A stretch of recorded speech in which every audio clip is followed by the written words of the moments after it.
droite ligne ak lii que ni vision 2050 bi nga xamante ne moom lañ nekk di dérouler c'est-à-dire un des points essentiels mooy le capital humain. Parce que gis nga en fait maanaam gis nga souvent dama am benn réponse boo xamante ni souvent dama koy apporter bu ma gars yi ne dëkk bi doxul ma ne ko yow saa yi ñan ñooy dëkk bi lan mooy dëkk bi. dëkk bi doxul lan mooy dëkk bi en vérité. parce que dëkk bi xar yeeg nag yi duñ ko doxal. quelque part sax ay moyens lañu pour ñun doomu aadama yi. parce que nag yàlla moom dañoo teral. waaw lépp lu baax moom.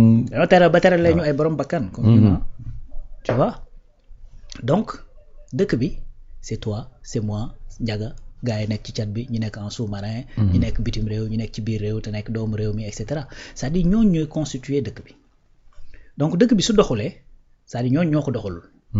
su doxee ñoo ko doxal. parce que lu fi am lu ne ay nit a ko fi def. yàlla du defal kenn lu mu mën.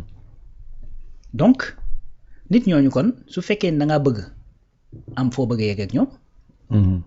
il faut que nga def de telle sorte que ben danañ xam ba noppi mën. parce que bu ñu xamul mënul mais ci erreur ngay dëkk.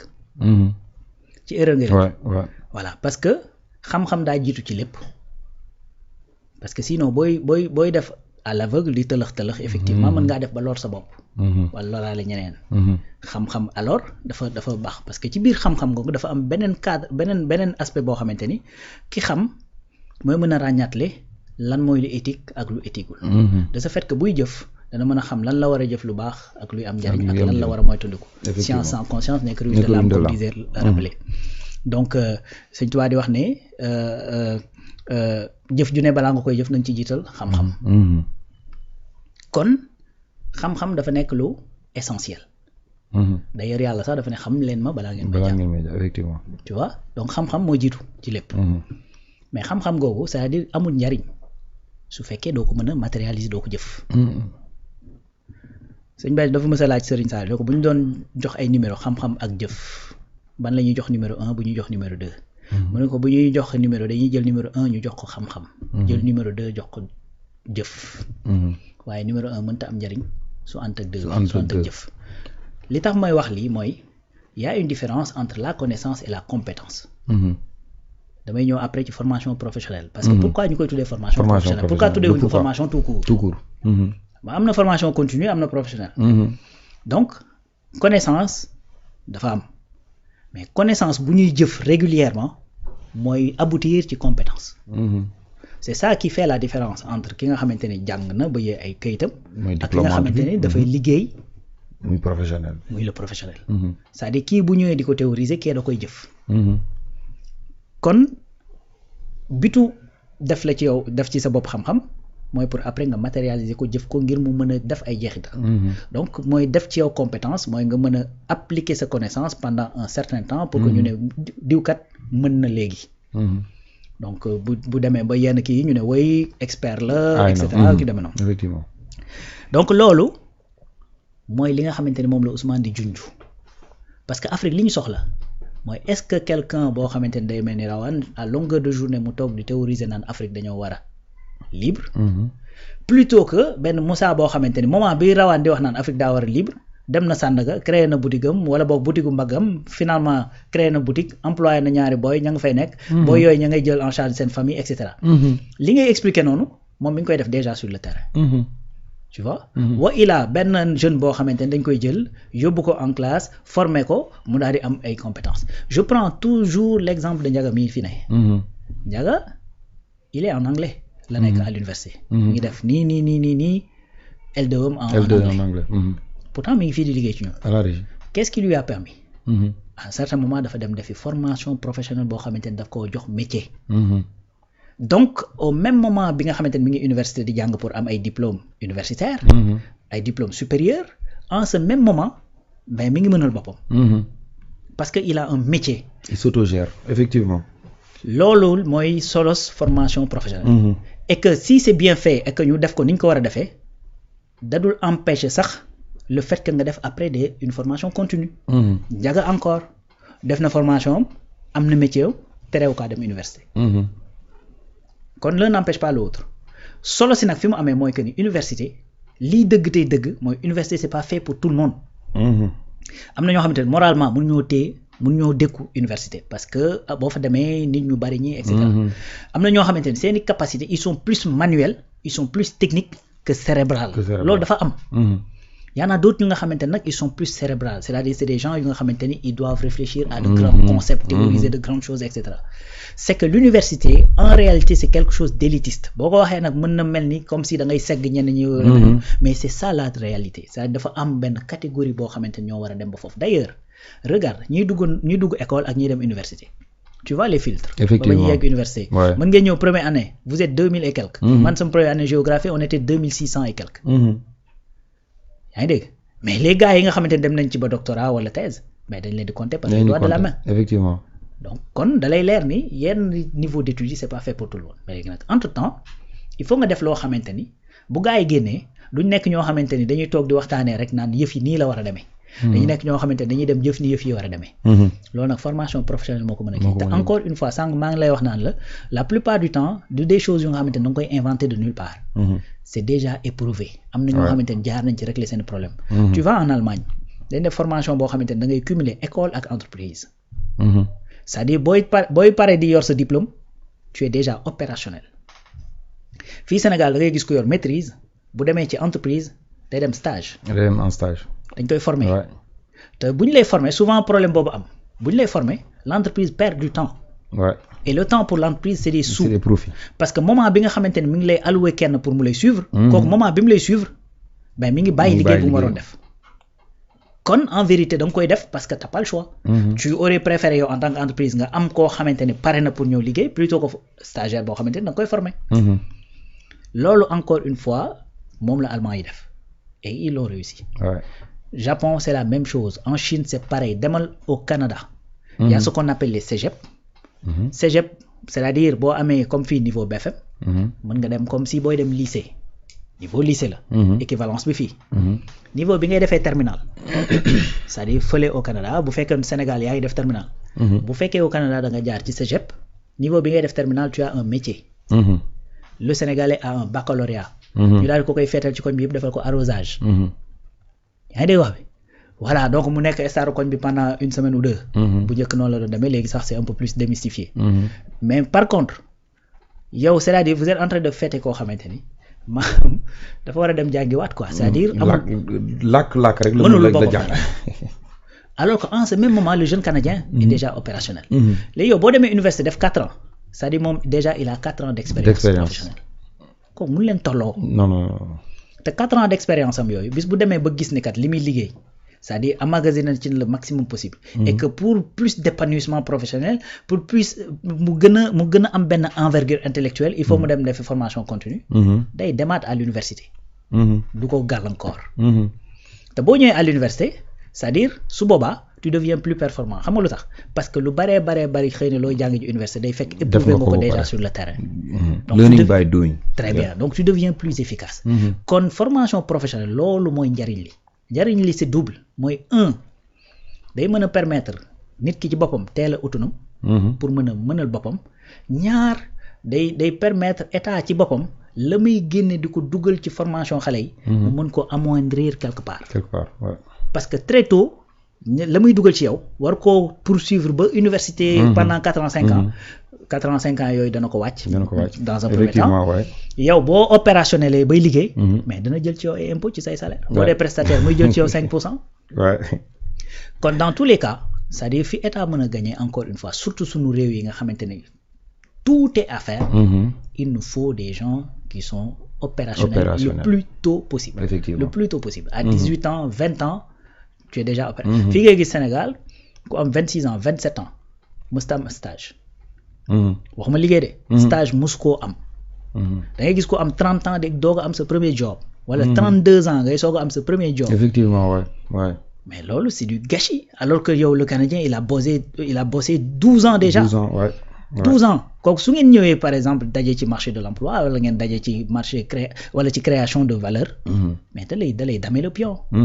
loolu la Ousmane Sonko di wax ne njariñu formation professionnelle. et puis la phrase bi nga wax. l'avenir c'est la formation professionnelle. l'avenir c'est la formation professionnelle parce que effectivement dans l'avenir il faut des gens professionnelle le plus tôt possible. Donc nga xam ne danañ mën a porter ce développement bi ñu war a. tey imagine on parle d'industrialisation. Est-ce que dañoo war a industrialiser ba pare donc di former des profils yoo xamante ne dañ ko war a gérer non. boo waree def benn usine auto. mais il faut que nga am déjà ñu mën a ñu xam lan mooy auto. des gens qualifiés effectivement ouais.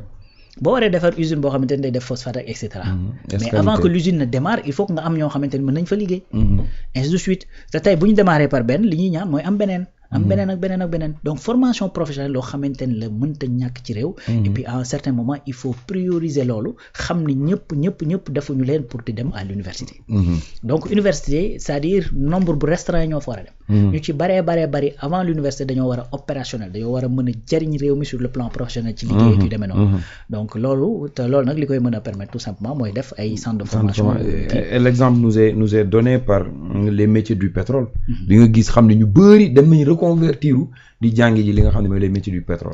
oui c'est ça donc xam nga tey lu bees la lu ñëw ci réew mi. forcément il faut que mu créer également ay kii. mi ngi mel la technologie day créer de nouveaux métiers. man fan yii damay seetaan benn reportage boo xamante ne c'est en Chine ñooñu li ñuy defar mooy usine lañ boo xamante ni kii la ñuy defar ay climatiseur. ok composante yi nga xamante ne mooy dem ci climatiseur moom la ñuy defar mais reportage bi commencé dañuy usine bi lampe yëpp a fay. lampe yëpp léegi waa ji ne est-ce que bu ma leen waxee ni usine bi fu mu toll nii tëjuñu de day liggéey guddi guddi mu leen su ma leen waxee usine bi mi ngi liggéey est-ce que di ngeen ko gëm et tout ça pourtant si usine bi ñu ngi liggéey usine bi du tëj jamais day liggéey 24 heures sur 24 c'est-à-dire ça n'arrête jamais et duñ taal lampe jamais li ñu économiser ci wàllu courant kenn xamul nan la toll xam lan moo tax parce que tout est robotisé lépp ay robot koy def. robot yi soxlawuñ lampe ouais. léegi la question bi ñu posé chef d'entreprise bi benn dame ñu ko mais léegi yow sa personnel bi nekkoon fii anañu xanaa ñooñu dañuy kii pour ceux qui disent que la machine va remplacer l'homme ci usine yi ki demee noonu xam nga qu'est-ce qu'ils ont fait. mais robot yooyu il faut am ñu leen defar. waaw. robot yi duñu il faut am ñu leen defar. effectivement dañoo jël personnel bi yëpp dem defal leen formation. reconvertir leen ñu dem ñoom ñu créer une unité. boo xamante ne moom mooy defar robot yooyu. ñu nekkoon ci machine bi ainsi de suite di defar robot yi di defar seen composantes yi di defar effectivement entretien beeg tout ça. ñu def reconversion. muy création d'un autre emploi mooy bi ngay wax léegi. effectivement. foofu la àddina toll en vérité. ñun fii tey gis nga boo demoon ba am 30 ans nga di damay def reconversion. boo amee soxna lay jëkk ne la gis nga sa waay xam nga lan la weer bi léegi mu deelee yaa ay kii reconversion bi lan xam nga wala boog sa copain yi ne la sa copain yi ne la yow est-ce que tout va bien et tout ça tu vois. donc c'est-à-dire àddina moo toll foofu y a de nouveaux métiers yoo xamante ne dañuy feeñ. te nouveaux métiers yooyu c'est-à-dire il faut que ñu dox jëm ci. il faut ñu dox jëm ci. sinon ça va nous coûter très cher pour jëlee ko ci bitim réew du ñu maîtriser la technologie ainsi de suite. te loolu li koy def tout simplement mooy la formation encore une fois. effectivement professionnelle tout ça revient. formation professionnelle c'est le mot qui revient tout le temps. donc jeunes yi nañ teel a qualifié wu teel a am loo xam ni bu ñu leen nee carrément à la fin de tes études. lan nga mën nga ni man lii laa mën. exactement c'est dont vivent les Américains. waaye loolu la c'est-à-dire gars yi moom foofu la yëfi tool c'est-à-dire l'efficacité. maanaam lii laa mën a apporter parce que gis nga formation professionnelle également xam nga lan moo ci neex. buñ la jëlu nga liggéeyal sa bopp. effectivement je te garantis effectivement ouais. c'est-à-dire am na ci secteur yoo xamante c'est un peu plus compliqué. mais y en a d'autres yu nga xamante ni c'est surtout les trucs manuels effectivement ouais. c'est-à-dire je vais donner un exemple bien que j'aime pas trop prendre des exemples sur moi mais je vais donner l'exemple quand même. man sama premier marché bi ma am c'est-à-dire 12 000 francs la. 12 500 pour des cartes de visite. J'étais encore en classe. 2 semaines de formation laa def. 2 semaines de formation y a une dame bu nga xamante ne dafa yoroon boutique ñu defandoo la même formation muy jaay ay prêt-à-porter. madame Kane je la salue au passage maa ngi koy ziar bu baax ma ne ko mais madame Kane yow da ngaa yor boutique non mu ne oui affaire yooyu kër ma ne ko mais yow kon da ngay soxla carte de visite mu ne ma si pourtant maa ngi bëggoon defarlu sax ma ne ko non jox ma defaral la. on faisait la même formation. j'avais benn ordinateur boo xamante ni soit boo doon exporter vidéo boo ko lancé xoolal da ngay dem football ba ñëw. après kee xoolal da ngay jékki-jékki rek mu planté wu pain wu nga perdre li nga doon def. lépp mais noonu laa def xoolal ma defar carte bi yóbbu. Intercontinental de négoce ñu dëkk Thiès dinañ ko xam. ma yóbbu kooku xool ko ne ma non police yi dañoo tuuti il faut nga dem nga yokk ma jógewaat foofu demaat sama kër dem yokk dellu si non couleur yi baaxul il faut nga changer ko mu ñëwaat non marge yi baaxul c'est-à-dire damaa jaabante ba man te 10 000 laa waroon fay kooku man maa ngi jaayee 12 500 samay 2 500 man jeex na ci paas balaa carte yee pare mais bi ma paree carte bi c'est-à-dire jaabante bi may jaabante je savais tout ce que je dois éviter pour faire des cartes mais après je faisais des cartes facilement tu as appris li ma permettre loolu mooy que ni j'étais en train de faire une formation professionnalisante c'était une licence professionnelle en création multimédia noonu la licence bi tudd licence professionnelle en création multimédia c'est-à-dire avant de finir ma formation beneen marché bi ma ci teg c'est un marché de 250 000 francs avant de finir c'est-à-dire j'ai eu 12 500 ci benn marché 2 semaines de formation avant de faire mes 3 mois de formation beneen marché bi ma am c'est 250 000 francs quelqu'un qui m'appelle pour me dire sama mouvement dafa soxla ay cartes de membre j'ai besoin de 5 000 cartes de membre